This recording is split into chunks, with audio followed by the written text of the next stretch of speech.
ఇటీవల కాలంలో ఒక తండ్రి తన ఎల్కేజీ మరియు ఫస్ట్ స్టాండర్డ్ చదువుతున్నటువంటి ఇద్దరు పిల్లల్ని తన భార్య ఇంట్లో లేని సమయంలో ఇంట్లోకి తీసుకువెళ్ళి బకెట్లో కూడా చేతులు కట్టేసినటువంటి స్థితిలో ఊపిరి ఆడకుండా చేసి ఆయన చంపేయడం జరిగింది. తర్వాత ఒక లెటర్ రాసి ఆ తండ్రి కూడా మరి ఆత్మహత్య చేసుకొని చనిపోయాడు.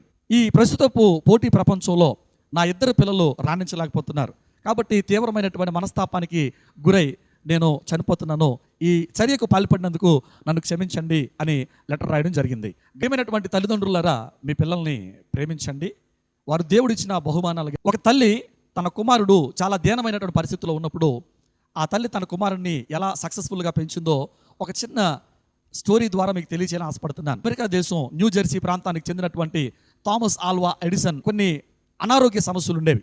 ఒకటి స్కార్లెట్ ఫీవర్ అనేటటువంటి ఒక సమస్య, తరచుగా తలనొప్పి, గొంతు నొప్పి, చర్మం పొడిపారిపోవడం. రెండవది అతనికి చెవులో ఉన్నటువంటి ఇన్ఫెక్షన్ కారణంగా చెవుడు అనేది తనకు వచ్చి చాలా ఇబ్బంది పడుతుండేవాడు. తన స్కూల్లో జాయిన్ చేసినప్పుడు స్కూల్ ప్రిన్సిపల్ తన చేతికి ఒక లెటర్ ఇచ్చి ఇంటికి పంపించేస్తుంది. లెటర్లో ఉన్న సారాంశం ఏంటంటే, మీ అబ్బాయికి మేము చదువు చెప్పలేం, మేమే కాదు ఏ స్కూల్ టీచర్ కూడా చెప్పలేరు, కాబట్టి నీ ఇంట్లోనే ఉంచి పెంచుకో అనే సలహా ఇచ్చి ఆ తల్లి ఒక నిర్ణయాన్ని తీసుకొని ఆ కుమారునికి తానే టీచర్గా వ్యవహరిస్తూ 5వ తరగతి వరకు విద్య నేర్పిస్తుంది.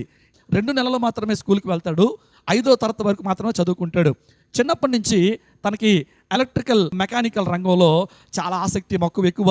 ఇంట్లోనే ఎన్నో ప్రయోగాలు చేస్తూ తన 12వ ఏటలోనే తను ఒక ఉద్యోగాన్ని సంపాదించుకుంటాడు. ఇంచుమించు ప్రపంచంలో ఏ శాస్త్రజ్ఞుడు కనిపెట్టలేనటువంటి అనేకమైనటువంటి ఆవిష్కరణలు, ఇన్వెన్షన్స్ ఆయన చేస్తాడు. ఆయన జీవితంలో 1093 ఇన్వెన్షన్స్ ఆయన చేస్తాడు. అది ఒక ప్రపంచ రికార్డు. ఒకవేళ వారికి ఉన్న బలహీనతలను బట్టి వారి మీద కోపము కానీ, దుఃఖము కానీ, ఇబ్బందులు కానీ వారిని కొట్టడం, వారిని దుర్భాషలాడడం, వారిని చులకన చేసి మాట్లాడడం, చివరికి వారిని చంపాలనే ఆలోచన, కసి ఉండడం, అది మన యొక్క ముమ్మాటికి తప్పే. మరి పిల్లల కండం మన బాధ్యత అయితే పిల్లల్ని చంపే హక్కు మనకి లేదు. సో మరి తల్లిదండ్రులుగా మన పిల్లల కోసం చక్కని భవిష్యత్ కార్యాచరణ కలిగి వారికి మంచి జీవితాన్ని ఇవ్వడానికి కృషి చేద్దాం. దేవుడు ఆ విధంగా మిమ్మల్ని, మీ కుటుంబాన్ని దీవించి నడిపించును గాక.